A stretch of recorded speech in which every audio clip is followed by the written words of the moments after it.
Hello everyone, कैसे हैं आप सब लोग। आई होप आप लोग अपने घरों पे सेफ होंगे। तो काफ़ी दिनों से बहुत सारे बच्चे जो है वो मैसेज कर रहे थे कि सर 15 तारीख को नायब तहसीलदार की कोर्ट केस की हेयरिंग थी, उसका क्या अपडेट आया है, हम लोगों का एग्ज़ाम कब तक हो सकता है। तो ये लेके काफ़ी सारे मैसेजेस आए थे, बहुत सारे बच्चों को हो सकता है इसके बारे में पता चल चुका होगा। तो आपको बता दूँ, जो आप यहाँ पर देख रहे हैं वो बिल्कुल सच है।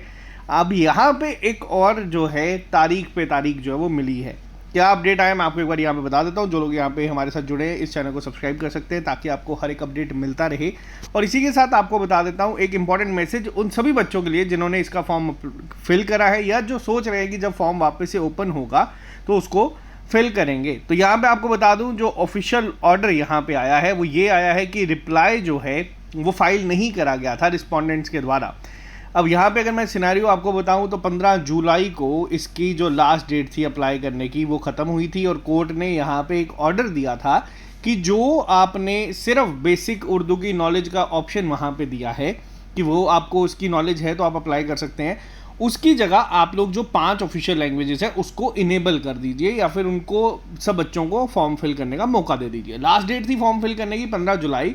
और उस दिन एक नोटिस जेकेएसएसबी की साइट पे आया था कि कोर्ट के ऑर्डर के लिए को फॉलो करते हुए हम लोग जो है इसको फिलहाल रोक रहे हैं। अब कई सारे बच्चे ऐसे थे जिनकी फीस 2 बारी कटी है, कई सारे बच्चे ऐसे थे जो लास्ट डेट को अप्लाई ही नहीं कर पा रहे थे क्योंकि बहुत जो है झमेला आ रहा था। और 15 अगस्त अगर मैं गलत नहीं हूँ तो वहाँ पे डेट जो थी वो मिली गई थी। उसके बाद 1 महीने का टाइम मांगा गया था कि हम लोग जो है 4 हफ्ते का टाइम दे दीजिए, हम लोग इसको फाइल कर देंगे। और यहाँ पे आपको बता दूँ कि ये थर्ड और लास्ट अपॉर्चुनिटी जो है वो दी गई है रिस्पोंडेंट को कि वो फाइल करे अपना रिप्लाई कि वो क्या करना चाहते हैं। और केस जो है वो 16 तारीख को लिस्ट कर दिया गया। अब यहाँ पे पहली चीज़ क्या है, ये लास्ट अपॉर्चुनिटी दी गई है कोर्ट के द्वारा यहाँ पे।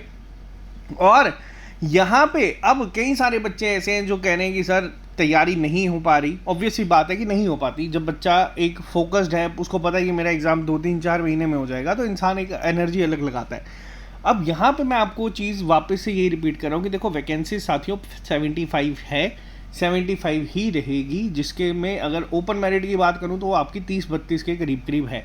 तो आपको अगर ये क्वालिफाई करना है तो आपको मेहनत करनी पड़ेगी। अगर आप लोग सपना देख रहे हो कि हाँ भाई हम लोग पेपर होगा नायब तहसीलदार बन जाएंगे या फिर एक अच्छा मेहनत करके यहाँ तक पहुँच जाएंगे, तो देखो उसमें आपको जो जर्नी है वो ऐसा नहीं है कि आप 2 महीने अब वेट करते रहोगे कि हाँ यार 4 हफ्ते का टाइम मिल गया, अब 4 हफ्ते बाद देखेंगे क्या कहता है कोर्ट अगर बोल देता है हाँ ठीक है करवा लो, तो देखो तब भी पेपर तो क्वालिफाई करोगे तभी जाके जॉब मिलेगी। ये सिंपल सा फंडा है जो आप लोगों को समझना चाहिए, जो समझने के लिए कई सारे बच्चे मेहनत कर रहे हैं डे 1 से। अब ऐसा नहीं है कि हम लोगों ने क्लासेस रोक दी, हमारी क्लासेस चल रही हैं। हाँ बीच में एक एक आधा टॉपिक अब रह गया है कुछ सेक्शंस का, वो कंप्लीट हो जाएंगी बहुत जल्द। उनके भी क्लासेस हम लोग जो है वो कोशिश करेंगे अगली हेयरिंग से पहले ख़त्म कर दें, ताकि जब तक ये कोर्ट का मसला हल होता है हम लोग उसके बाद सीधा बच्चों को टेस्ट पे लेके जाएंगे। क्योंकि देखो इस कोर्ट के मसले में 2 ही चीज़ें हो सकती है।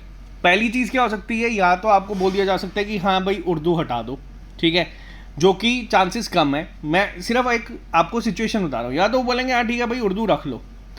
लेकिन इसमें यही 2 चीज़ें हो सकती है। ऐसा नहीं है कि रिक्रूटमेंट वापस हो जाएगी, रिक्रूटमेंट क्रैश हो जाएगी, वो यहाँ पे ऐसा कोई मसला नहीं है। यहाँ पे सिर्फ एक उर्दू को लेके इशू बना है जिस पे कोर्ट जो ऑर्डर देगा, और मुझे लगता है वो सब लोग उसको फॉलो करेंगे।